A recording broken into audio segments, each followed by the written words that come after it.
if children are not going back to school, especially after such a tragedy, and there is such a delay in going back to school between 2 to 3 months, the likelihood of them of going back to school will become much less, and there's a greater chance for them to losing the whole year of schooling.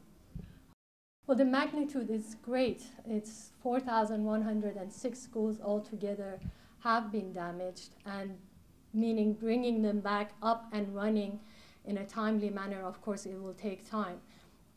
So because of the magnitude of the damage, what we need to do is prioritize and look at how we can respond quickly. So the strategy that UNICEF has taken to date with the Ministry of Education is to identify schools that initially have lost only their roofing, the roofs, and do the immediate repair, and then also look at the schools that have totally collapsed and set up temporary learning spaces for children so they can start schooling while the construction and long-term work can get started.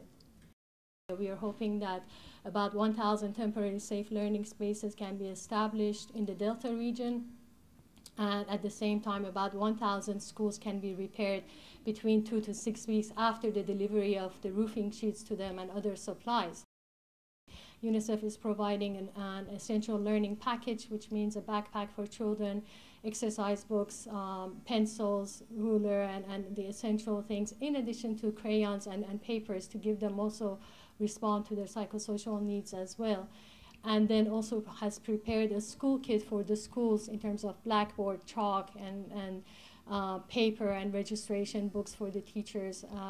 to just give them the chance to get started. An important element that UNICEF is also working is looking at the psychosocial needs of children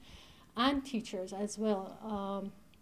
Many have been affected, many have lost their families, many children have been traumatized. So UNICEF is also in partnership with others is trying to put together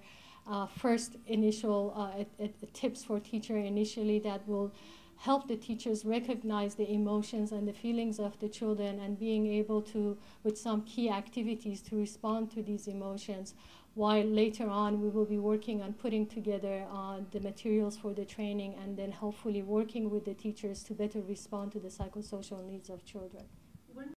The school year in Myanmar starts on June 2nd, and the schools that have managed when the cyclone happened, which was May 2nd, obviously the children were not in school, so this gave some